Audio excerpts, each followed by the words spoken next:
Last episode was absolutely insane, as I ended up farming up probably one of the craziest spells from Iron Spells.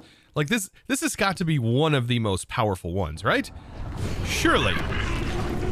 Because that's absolutely ridiculous. And it does AoE damage. Like I'm speechless by it. But today we should be able to go into and potentially take out another boss, or maybe capture the boss. I don't know. There's going to be a lot of stuff I kind of want to do with Iron Spells. The mod isn't like super big, but it does have a sort of boss that you do need to go discover, find its lair, and then make your way through that said lair, and also find the end boss. But I think I want to capture the end boss in a Drigme jar. As powerful as that sounds, it is going to be incredibly powerful to do that. But I also still want to try my hand at taking one out. And there should be more than one of those structures in the world. We're just going to have to locate both of them. Now, before we head to, or start trying to head to that location where this is at, because there is actually a compass that will lead us there called the Wayward Compass. And it is pretty interesting. Very, very simple to craft, honestly. I want to dive, though, into upgrading our current gear and potentially making like one of these cool swords. Now, this sword seems really good, and it has this thing called Counterspell on it. I'm not sure what Counterspell does, but unless it takes the spell that was cast on you and casts it back, that would be pretty darn cool. But it has 10 attack damage, which is way better than what we currently have on our sword from the Celestia gem, which is only giving us an attack damage of 8. Which is kind of interesting, but without that in mind, I want to work on upgrades, and the main upgrades I want to, I think, put on all of my gear is just simply cooldown reduction. Like there's not a whole lot that I'm spec'd into specifically. Like I don't have a lot of like lightning specific or anything like that. You can make builds exclusive to that, but what I want to do today is I think fill everything with these cooldowns. And the way we do that is we make these runes. Now, these are these upgrade orbs. These are going to cost quite a bit. Thankfully, I have all the materials for this, including the mithril. As I mentioned last episode, you can get it from within your digital miner, making this incredibly powerful. And we have tons of the arcane material. It's all stored in here, like 10,000 plus. So making this is going to be pretty nice. Now, I've been told through peeps hanging out in the Discord that we can put up to like 3 on a piece of gear, 3 of these orbs. And that's going to be something I kind of want to test today. Now, the way I'm going to get these blank runes is by also taking these fire runes that I got from this fantastic fellow, the Pyromancer, and we need to take these and convert them. So the way that we can convert these back to normal is through the Shivering Stone. And this comes from iron ore, just raw iron. And we have a ton of raw iron back in our digital miner. But this will get it all converted for us, so that way we can craft our own runes. And the runes I want to craft are recovery runes. And these are going to also come from here and be made with phantom membranes. Now, mithril we get, like I said, from the mining dimension, but we need to take this and I need to smelt some more. So let's toss into my smelt. Beautiful. And we can get this all smelted up, and it takes 4 of these to make 1 ingot. So yeah, very, very rare material and very expensive material. But we should have plenty of this. This should be more than enough to be able to make these few things, including that sword. But I want to try this first. This is the first thing. I've never done this actual thing before. I've crafted these orbs before in like all the mods 9, I do believe, but I didn't actually use them for upgrading any of the gear. So this is going to be an interesting endeavor, to say the least.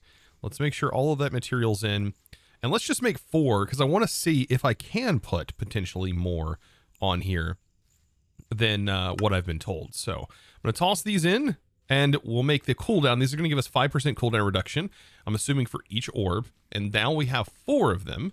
And the way that I'll test this is by taking, for example, my helmet, and we combine them in the arcane anvil. And then this is just going to apply that cooldown reduction to the top of the stack. So you can see above the +3 armor, we're now getting the 5% reduction. Okay, but how far can we take this? There's 15 and no longer. So it is 3 per. Interesting. So now we have 15 more cooldown reduction along with the 15 that we have here, making this insanely quick on the cooldown reduction. I mean, we're now at 60% cooldown reduction. And that is quite a bit. No, wait. We're at 45%, not 60, but we could be at 60 if I just simply put it on another set, 3 of them. And it looks like we can get up to, if put on all of our pieces of base gear, we could get all the way up to 90% and possibly 100%, because I think we can apply these as well to our spell books themselves. That is interesting. Having 0 cooldown, that actually seems very, very OP and very powerful. But yeah, this can be applied here as well. Okay, I'm getting carried away because I've also realized these are cast time reduction, and what I'm actually putting on here is cooldown reduction, which are completely different things. So unfortunately, it doesn't look like we have a cast time reduction outside of the rings here. It would be really nice if we put cast time reduction on our gear, but that's an unfortunate thing that we will not have the ability to do, it looks like. But instead, still, cooldown is great because let's say we have a spell that has a 30-second cooldown. Well, now we can apply these. Of course, it doesn't, I don't think we can effectively with 15, it'd be times 5. We'd only ever be able to get to apparently 75%. That's with our actual spell book having 3 of them on there and all of this. So yeah, max cooldown reduction would be at any given point that, unless we had the Ancient Codex, which also has 20% cooldown reduction, which, I mean, in that case would put us at 95% cooldown reduction, which would be insane. Plus we get 200 extra mana with that book. Yeah, that, I mean, we get 200 here, so we'd still keep the same mana, but man, that would be an insane amount of cooldown, allowing us to cast very powerful spells repetitively, so long as we have enough mana regen. Oh, and by the way, in the quest, if you kill an Arch-Evoker, you actually get the Grimoire, which is apparently a rare drop from this thing, and it's a unique spell book. I just noticed that, and it comes pre-inscribed with spells. Yeah, these are apparently locked for some reason. So yeah, these are just locked with this book. Like if I was to equip this, we have these spells permanently locked in. Not the best, but it is a unique and one of several uniques that you can actually find. One of the uniques I'm kind of after today, which would be really nice to get that blood staff. That's actually one of the things that comes from the Dead King, along with the Necromonic codec, which is going to be pretty nice to get as well. Wow, and the more I keep looking into this, the more I'm like, yeah, you can definitely go even higher than 100% cooldown reduction. I mean, this right here gives you 15% extra cooldown, and I don't know if there's like a max cap on cooldown reduction. I mean, that's just kind of absurd at that point. But we now have all of our gear, and I can slowly but surely get all of this upgraded, including our spellbook, even though I kind of want to hold off on the spellbook. I don't know, I can always craft more of these, I guess. But there we go. And last but not least, let's go ahead and just put it on our book. Might as well. That way we'll have as much cooldown reduction as possible, allowing us to cast all of these very expensive spells without needing to really wait too long for any of them. For example, what's one that takes quite a while? Oak Skin, right? We can cast it, and the cooldown is significantly faster. You can see the bar slowly dropping down now, and it's already recovered. Like, that's significantly faster than default. Some other ways we can kind of manipulate our spells and stuff is by potentially putting more necklaces in charms. So there is a random curio slot up here, and you can actually insert like a necklace, for example, into this. So this is going to go ahead and give us a buff of 15% mana regeneration, but we could maybe put another cast time reduction in there, which would be very nice too. I don't know. That's the only slot though that we have available that allows us to, for example, like put any random curios in. So with that, let's go ahead and make our wayward compass, and let's go on a little bit of an adventure. And so a quest begins. And yes, we are on a quest to locate a place, oh man, that's supposed to house a dead king. But I have feelings that he's gonna be not so dead.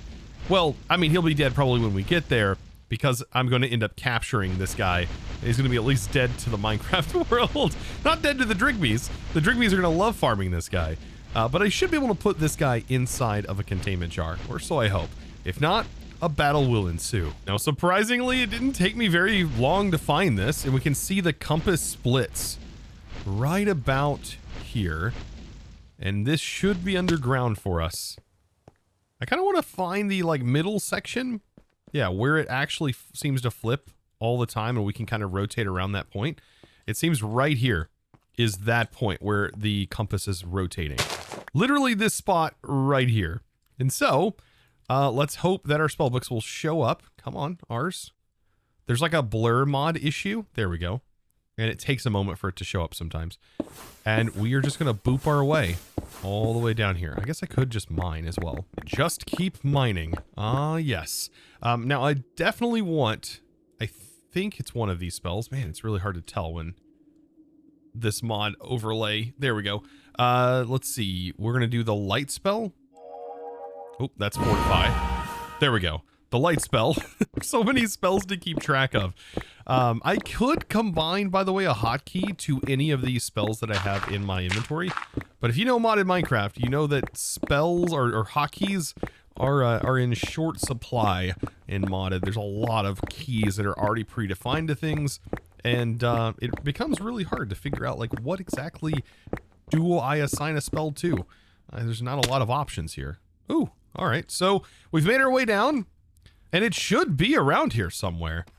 Like, I would assume we'd be able to see it potentially through the walls. Maybe it's a little bit deeper than this.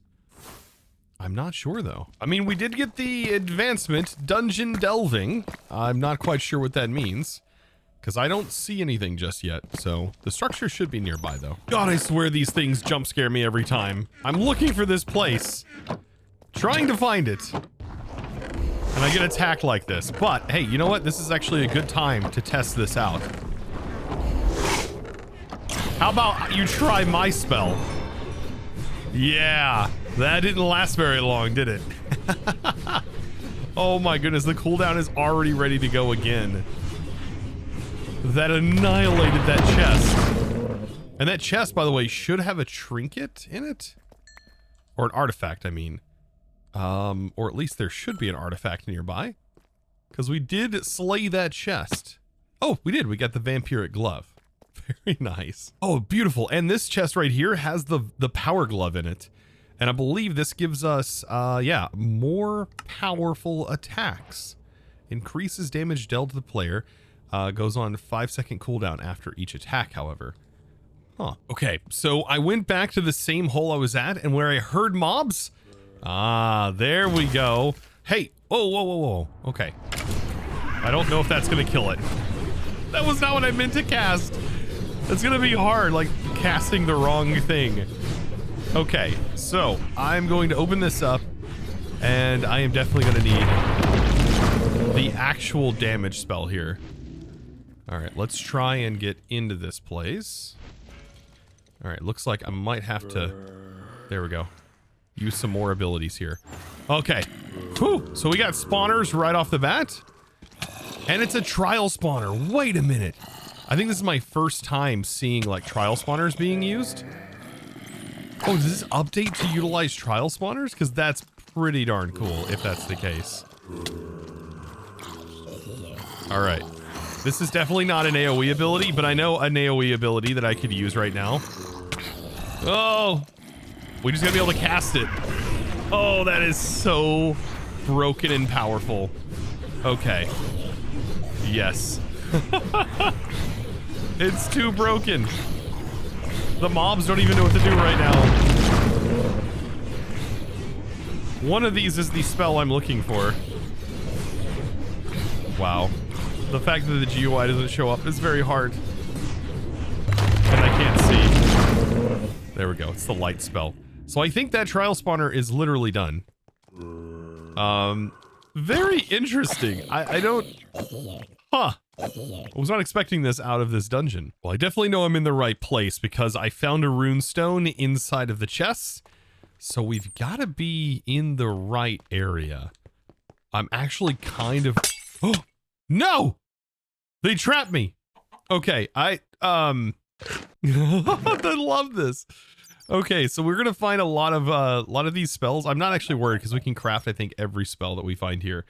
But I will take like exclusively enchantable gear. Darn it, they trapped me. I was not ready for that. Man, I tell you what, both sides are trapped. Look at that. Look at them. I just complete and utter trap. I'm not falling for that one though. But they probably got TNT traps in here. I should be kind of worried about now. This though is just so darn cool. But I can just do this. Oh, which feels so powerful. Oh man, too powerful. By the way, when these trial spawners actually finish up, they do grant you rewards. Specific rewards, it looks like, too. Last time I had done one of these, I didn't expect it to be that good. Why is there a chicken on a pressure plate? Just chilling. You know, sometimes you just shouldn't guess. Like, you should just let things lie and not really bother it. You know, I'm not gonna let it out. Because what if that inverts something that causes an explosion? I don't trust right now. I don't have any trust towards anything going on right now. We are after one specific thing though, and that is the king. Oh man, there are regular spawners.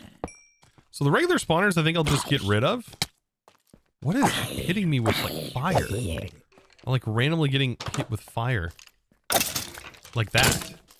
That's not a spell happening right now, is it? I think it's just some of their protections.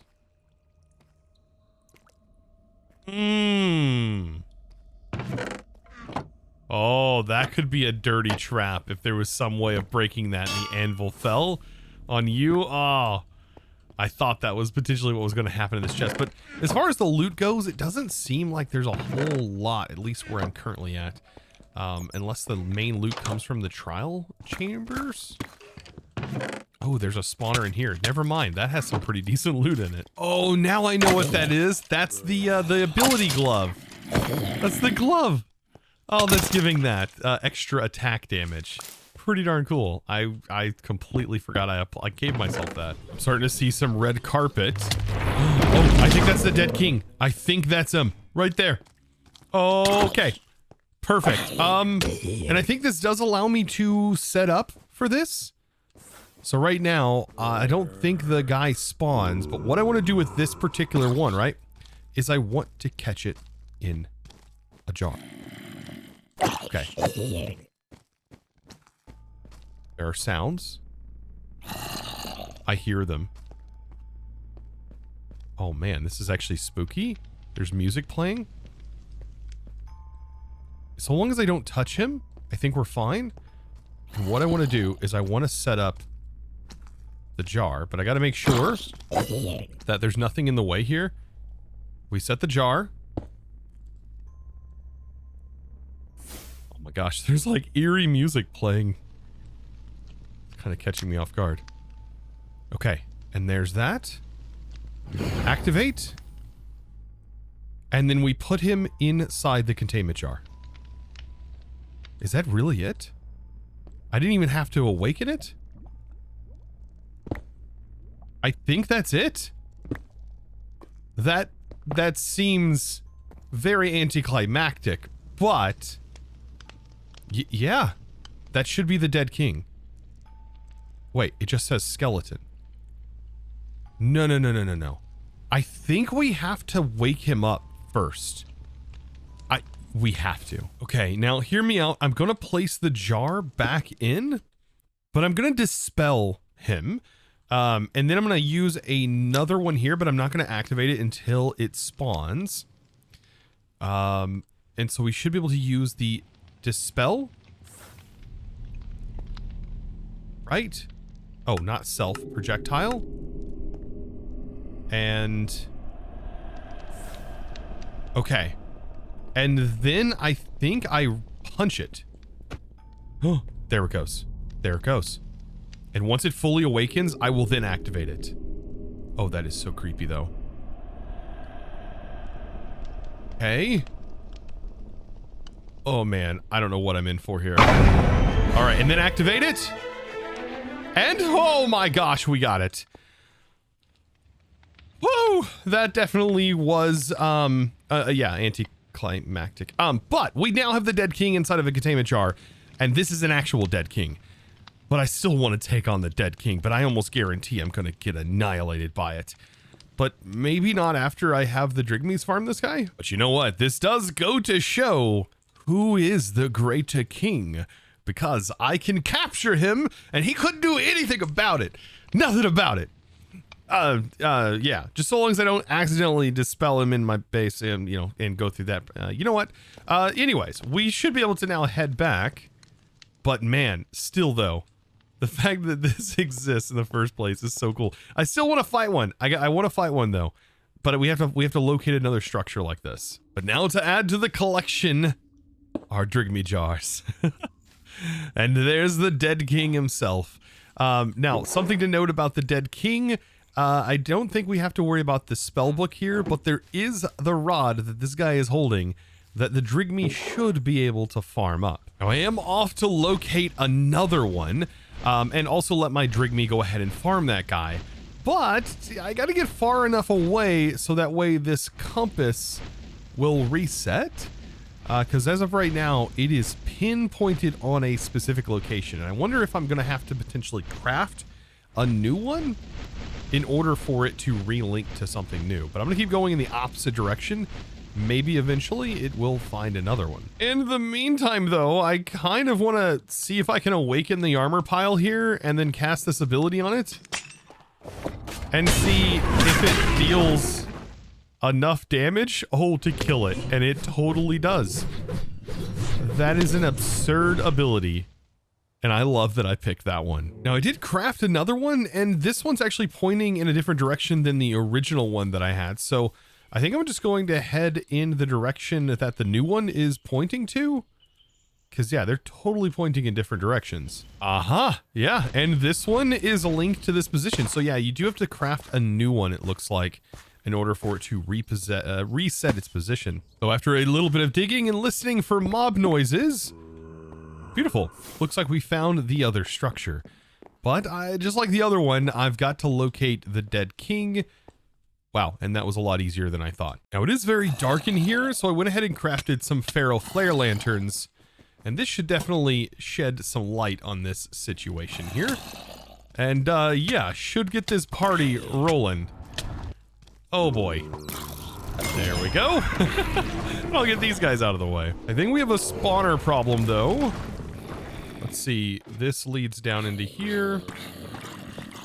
And, oh, there's a couple of chests.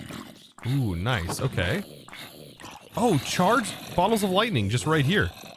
Perfect.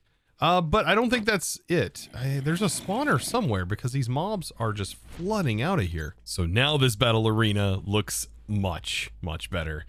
Okay, so now with that, I think it's time that we actually get this party started. Fortify, oak skin, shield, and then we just tentacle the thing to death. Making sure we also hit up that spell power with our charge. All right, I did place a waystone. Let's activate. We'll get fortify, charge, oak skin, shield, and then get ready to tentacle. All right, here we go. And the damage, let it begin. Oh, it does so good. It does so good. He's trapped behind my shield. And, oh, he teleported. But we can cast another one. Oh, that was so sick.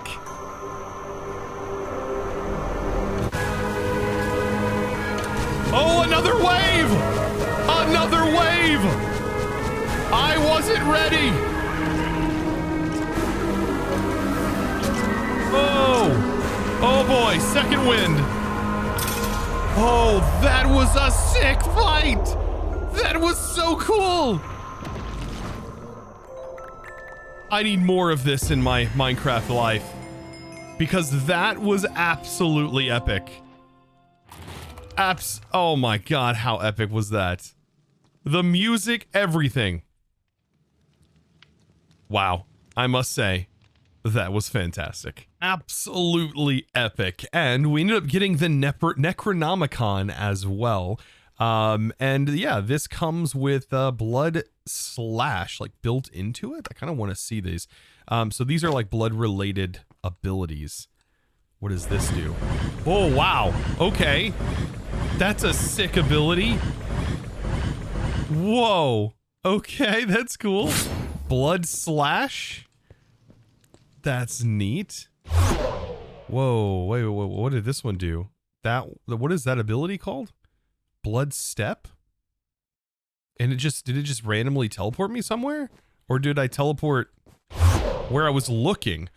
Oh, wow. Okay, I just immediately dash to where I was looking. And then Blaze Storm? Also incredibly sick. I love that. Okay. And these are like the ones that are built right into this particular spellbook. Can we swap these? Oh, wait. No, we can't have multiple spellbooks. No. But the fact that this has the upgrades on it, I wonder if those actually apply to the other spellbook. Very, very interesting. I mean, that's pretty cool on its own. The Ray... That's sick, but also gross at the same time when you think about it. Oh, cool. And I think the blood step one, like whenever you use it, it teleports you right behind the enemy. Oh, that's a cool spell. Now I noticed on the Necronomicon right here, it does give us +1 to raise dead. And to get the raise dead, we have to actually gain some of the blood from the blood vial, and it says by heating up a Minecraft cauldron with a campfire below, or by using an alchemist cauldron, mobs placed inside can be cooked for blood. Does that also mean me? Like, can I go inside? By default, this is the thing you can craft, the alchemist cauldron. Oh, I can. Okay, so I can stand inside? Ah, of course. That's beautiful. And then I'm guessing a bottle? And we can actually collect that. Yeah. That seems fairly easy to do, actually. Yeah, just stand inside. And just make the Alchemist Cauldron. So I'm assuming that when this spellbook is equipped with the spell, you can see we get a +1. So it gives us 7 summons. That's going to be interesting. So let's go ahead and try this out. So we have... the Raise Dead, and let's go out in an area where I can actually use this, or at least summon them, right? Okay, right here seems like a perfect spot. Oh, there we go. And what is this? Oh, it's summon skeletons. Oh, that's interesting. Oh, they have bows? Okay, and swords. But it just summons a bunch of mobs to fight for me. Oh, that is amazing. And they last for a long time. 7 mobs. Now that I'm back, by the way, I noticed that we have the blood staff as well. So this is another type of thing that you can actually get from this. And I think it has its own ability, right? So this right here alone, 15 blood spell power, 5 spell power, and then 10 summon damage. It is definitely worth having on you. Wow. Okay, so I guess you hold this while you're casting? Because this doesn't get, like, equipped inside of your spell slot, right? It just goes along with your active spells. Interesting. You can see right here, active spell. And so, I guess with this... Oh, you right-click with it. And it just calls that specific ability. Now that's kind of cool. And I'm assuming it's set to, for example, this, you right click and it will use, just from right clicking, you don't have to use like the ability spell or anything. Interesting. By the way, to get these guys to disappear, something that I found to do, because I don't know if there's a way, maybe you guys can let me know, is to just go away very quickly. Just like fly away quickly and they do disappear. So that's something to kind of note. And then you can always dispel yourself to remove the potion effects that they cause. But yeah, something kind of interesting. All the summons seem to have that sort of effect, but it does seem that like while you're actively using the staff to do this, you get these extra bonuses. And then imagine wearing the cultist set with this. That gives you an extra 10% blood spell power, However, you do take quite a hit on your armor toughness. You don't get as much on any of the other sets. But, I mean, these are really cool looking. All of them, in my opinion, look really, really good. And I really love this Scarecrow set, which looks perfect for Halloween. Now, I have to say, this has been quite the endeavor through Irons, and there's still a lot of utility spells. For example, I love the teleport spell, and I didn't even end up using that, but that is best bound with like another staff and stuff. But there's still a lot to kind of go over with this mod as we continue to progress on. But for right now, I think we definitely have some of the best spells for at least damage. I mean, we took out that king like it was nothing, both waves. And I feel like in the future, diving into maybe some other mods, we're going to be well set to conquer any future battles. But, of course, with that, I hope you enjoyed today's episode. Hopefully you learned something new about iron spells and how to become a bit more powerful in this pack. And if you did learn something and you found it interesting, give this video a huge thumbs up. And if you haven't subscribed already, might as well click that subscribe button and ring that beautiful notification bell so you don't miss a future episode just like this one. And well, with that being said, it's now time to thank the amazing supporter of today's episode. And today, that beautiful things is going to go out to Chris. Thank you so much for your amazing support in choosing to support me over on the Discord by becoming a Discord premium member and supporting in one of the best ways possible. I look forward to seeing you guys in the next episode. And of course, as always, thanks for watching. Bye!